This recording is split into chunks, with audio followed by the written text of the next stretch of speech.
CBN Saúde. 9h38, estamos de volta para falar sobre saúde. O acidente vascular cerebral, o AVC, também conhecido como derrame cerebral, é uma doença crônica não transmissível e é uma das principais causas de morte, incapacidade adquirida e internações em todo o mundo. Uma informação preocupante, principalmente para quem sofre de doenças crônicas. Para falar sobre o assunto, está aqui comigo na bancada do CBN Campo Grande o repórter Eric Marques. Bom dia, Eric. Bom dia, Lorane França. Bom, é isso mesmo que você acabou de falar. E mais algumas coisas. Acontece que quando o vaso que leva o sangue para o cérebro entope, acaba provocando o acidente cerebral. E a propensão é mais em homens do que mulheres. Porém, a Letícia, de 22 anos, sofreu um AVC em 2012.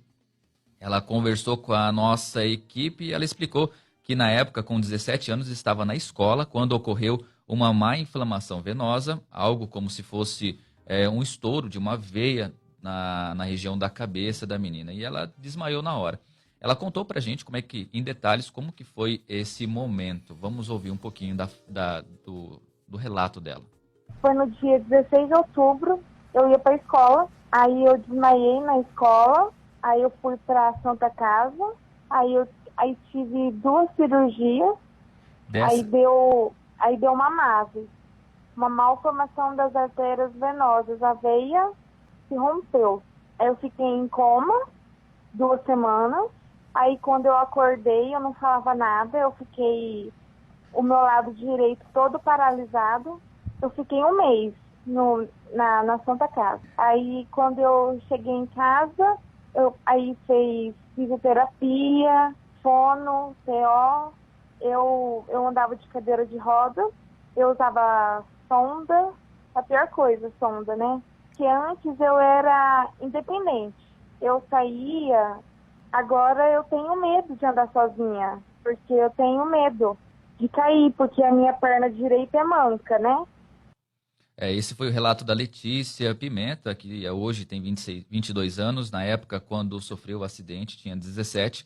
E para entender mais sobre esse assunto, Lorane, a gente conversa agora por telefone com a neurologista Rebeca Guzmão Gigante. Bom dia, Rebeca, para a gente iniciar nossa conversa hoje aqui na CBN Campo Grande. Explica para a gente quais são os tipos de AVC e também quais são os seus riscos.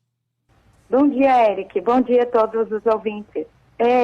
Então, é muito importante ter recebido essa demanda dos ouvintes, da população em geral, porque o AVC é a 2ª causa de morte no Brasil e a 1ª causa de incapacidade, quando a gente considera a população brasileira, e a Organização Mundial de Saúde coloca essa doença também com esses índices. De 2012 para cá, a gente tem o AVC como a 2ª causa de morte no país, mas até 2012 ela era a 1ª causa. Então é super importante falar sobre isso.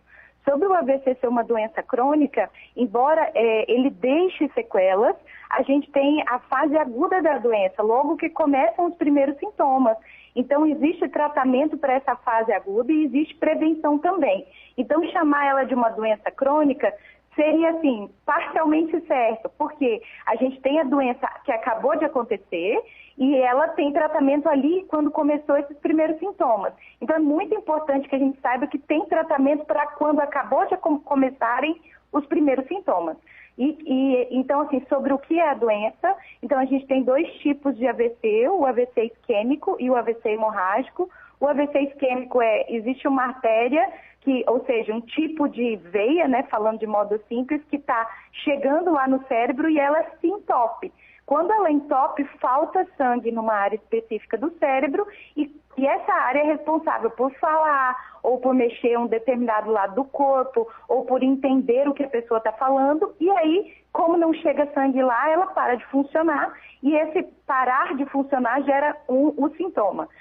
Então, isso é o AVC isquêmico. O AVC hemorrágico, eu tenho uma área do cérebro que ocorre um rompimento de um vaso sanguíneo. Então, esse rompimento vai ter uma hemorragia ali e esse sangue que está fora do vaso também vai gerar sintoma, que podem ser os mesmos sintomas do AVC isquêmico. Então, não dá para diferenciar um isquêmico de um hemorrágico. Um AVC isquêmico de um hemorrágico só pelos sintomas. A gente precisa de avaliação médica com urgência. O AVC é uma emergência médica, então ele precisa ser levado rapidamente para o hospital. Rebeca, a gente tem uma previsão de quanto tempo a vítima pode chegar até o hospital para que ela não sofra, talvez, sequelas graves? Uhum.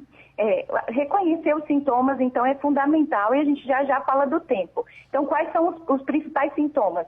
Sorria, abrace, canta uma música, é urgente. Esse é um mnemônico, é uma forma da gente lembrar de quais são os sintomas. É a palavra SAMU. Então, o S de SAMU é sorria, aí a gente pede para a pessoa dar um sorriso. A boca dela vai ficar torta para um lado, tipo desviada para um lado. A gente fala, me dá um abraço, estica os 2 braços. E um dos braços fica fraco, ou pode ser uma perna. E aí, canta uma música, repete o que eu estou falando, e a voz da pessoa fica enrolada. E por último, o U da palavra SAMU é urgente. O número para a gente ligar é o 192 para a gente poder socorrer essa pessoa rápido. O que é rápido? Quanto antes.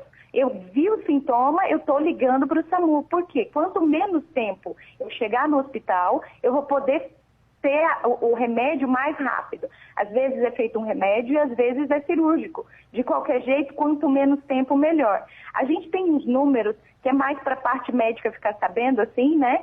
Que é de 4 horas e meia, o limite para a gente poder fazer um remédio chamado trombolítico.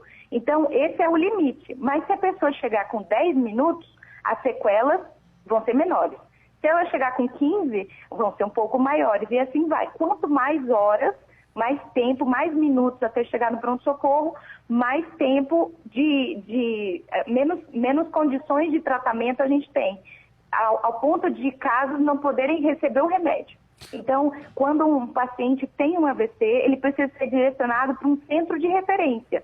Não adianta ele chegar numa UPA, porque depois ele vai ter que ser transferido da UPA. Ele precisa ir para um hospital que esteja apto para ser tratado.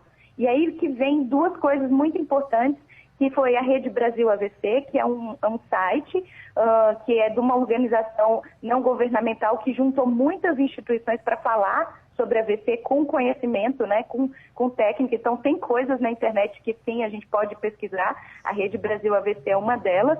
E aí existe um aplicativo. O nome do aplicativo é AVC Brasil. Então, vou falar de novo, é AVC Brasil. Esse aplicativo é gratuito, tem tanto para Android quanto para iPhone. E aí não importa em qual parte do território nacional a gente esteja, se a gente baixar esse aplicativo, deixar ele salvo no celular, a gente liga o localizador do celular e esse aplicativo vai dizer qual é o hospital de referência na cidade que a gente está.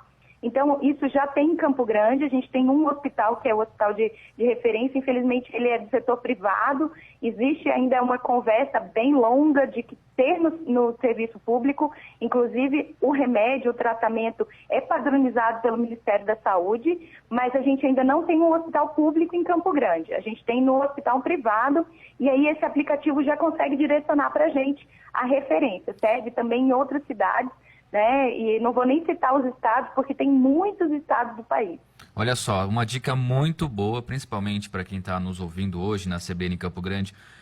Rebeca, a gente sabe que 90% dos riscos podem ser prevenidos, mas como é que a pessoa pode ter uma vida saudável sem prejudicar a própria saúde? Por exemplo, esforço físico, entre outras modalidades que acabam comprometendo talvez o próprio corpo, né?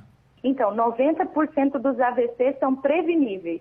Isso quer dizer que quase tudo a gente consegue evitar. E o que é esse quase tudo? A gente tem a pressão alta como o principal fator de risco.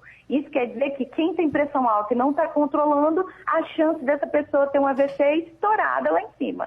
Agora eu tenho pressão alta, eu também vou ter a chance se tiver controlada? Não. Se tiver controlada, seu risco já caiu muito. Então, controlar esse fator de risco, eu vou diminuir as chances próximos de, assim, do que é prevenível, eu consigo prevenir. Então, diabetes, colesterol alto, a obesidade, o sobrepeso. Então, não fazer exercício físico, ou seja, sedentarismo também. A gente tem as arritmias como um fator de risco prevenível. O que são as arritmias? É um ritmo do coração alterado. Então, como que a gente reconhece que a gente tem uma? Existe o cheque seu pulso. Então, todo mundo, quando já estava na aula de educação física, o professor de educação física falava, pega aqui no seu pulso, vê se você está sentindo a sua frequência. o ritmo do coração tem que ser bem regular. Então, quer dizer, bate, bate, bate num ritmo bem regular. Se ele não estiver regular, eu preciso consultar um médico. Ah, eu não sei fazer isso, não dou conta, né? Tem muitos idosos que vão dizer, não consigo sentir nada aqui. Então, procurar um médico para a gente ver se tem um ritmo regular ou não. Se a gente tem diagnóstico de arritmia, a gente vai ter que identificar qual ela é e tomar remédio para prevenir. Então, o resumo existem coisas que eu posso fazer para não ter um AVC. E AVC não é só coisa de idoso. A gente tem jovens cada vez mais tendo AVC por outras causas, como alguns tipos de exercício sem supervisão, né? E aí pode acontecer um rompimento da artéria do pescoço. Claro, exercícios extenuantes, como, não vou citar para não estigmatizar nenhum deles, mas o mais importante é ter a supervisão de um educador físico, porque aí a gente vai saber qual que é o limite do que é anatômico e o que não é anatômico, né?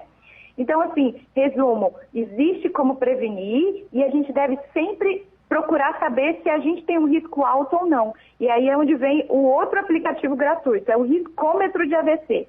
Esse aplicativo também está disponível para Android e iPhone e é gratuito. E lá você vai colocando, ele é padronizado e validado por todas as instituições, né, nacionais da área da neurologia e da saúde pública, e a gente pode ver qual a chance da gente ter um AVC em 5 anos e em 10 anos. E aí a gente consegue ver aonde que a gente está fazendo errado, aonde que a gente está fazendo pontos para a chance do AVC acontecer. E aí a gente pode modificar esse hábito. Muito obrigado, Rebeca, neurologista, que legal, muito bom contar com a sua participação aqui na CBN em Campo Grande, então vamos ressaltar, são 2 aplicativos, um é o Riscômetro de AVC, correto? Isso. E o outro, o AVC Brasil, que são gratuitos, estão disponíveis para várias plataformas no smartphone. Rebeca, eu quero agradecer a sua participação aqui na CBN Campo Grande. Para você que está nos ouvindo, pode conferir a nossa entrevista no nosso site cbncampogrande.com.br. Rebeca, tenha um ótimo dia. Só lembrando, a AVC tem cura, a AVC tem tratamento e a gente precisa estar atento sobre os fatores de risco. Bom dia. Muito obrigado. É com você, Lorane França. Eric Marques, muito obrigada pela sua participação aqui no CBN Campo Grande, trazendo informações sobre o AVC.